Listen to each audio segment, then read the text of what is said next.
ಸಾಮಾನ್ಯವಾಗಿ ಹೆಂಡತಿಯರೇ ಪತಿ ವಿರುದ್ಧ ಸೆಕ್ಸ್ ಟಾರ್ಚರ್ ದೂರು ನೀಡ್ತಾರೆ.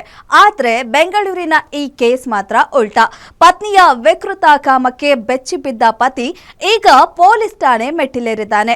ಅಮೃತಹಳ್ಳಿ ಠಾಣೆಯಲ್ಲಿ ದಾಖಲಾದ ಈ ದೂರಿನಲ್ಲಿ ಪತಿ ಬೆಚ್ಚಿಟ್ಟಿರೋದು ಭಯಾನಕ ಸತ್ಯ. ತನ್ನ ಜೊತೆ ಮಾತ್ರವಲ್ಲ, ತನ್ನ ಸ್ನೇಹಿತೆಯ ಜೊತೆಗೂ ದೈಹಿಕ ಸಂಬಂಧ ಹೊಂದುವಂತೆ ಪತ್ನಿ ಒತ್ತಾಯಿಸುತ್ತಿದ್ಲಂತೆ. ಜೊತೆಗೆ ಅಶ್ಲೀಲ ವಿಡಿಯೋ ರೆಕಾರ್ಡಿಂಗ್ ಕಳಿಸೋದು, ಹಳೆಯ ಬಾಯ್ ಫ್ರೆಂಡ್ಗಳ ಫೋಟೋ ತೋರಿಸಿ ಕಿರುಕುಳ ಕೊಡೋದು ಆಕೆಗೆ ಅಭ್ಯಾಸವಾಗಿತ್ತು. ವಿಕೃತ ಕಾಮಕ್ಕೆ ಒಪ್ಪದ ಗಂಡನನ್ನ ಆಕೆ ಮನ ಬಂದಂತೆ ಕಚ್ಚಿ ಗಾಯಗೊಳಿಸಿದ್ಲು. ಇನ್ನು ಕುಡಿದು ಬರೋದು, ಸ್ನೇಹಿತರ ಜೊತೆ ಮೋಜುವಾಡೋದನ್ನ ಪ್ರಶ್ನಿಸಬಾರದು ಅಂತ ಧಮಕಿ ಹಾಕ್ತಿದ್ಲು. ನಂಬಿಕೆಯಿಂದ ಕೊಟ್ಟಿದ್ದ ಒಡವೆಗಳನ್ನ ವಾಪಸ್ ನೀಡದೆ ವಂಚಿಸಿದ್ದಾಳೆ ಎಂದು ಪತಿ ಗಂಭೀರ ಆರೋಪ ಮಾಡಿದ್ದಾರೆ. ರಾಜಿ ಪಂಚಾಯಿತಿ ಆದ್ರೂ ಪತ್ನಿ ಗುಣ ಬದಲಾಗಿಲ್ಲ. ಕೊನೆಗೆ ತಾಳ್ಮೆ ಕಳೆದುಕೊಂಡ ಪತಿ ಈಗ ನ್ಯಾಯಕ್ಕಾಗಿ ಪೊಲೀಸರ ಮೊರೆ ಹೋಗಿದ್ದಾರೆ.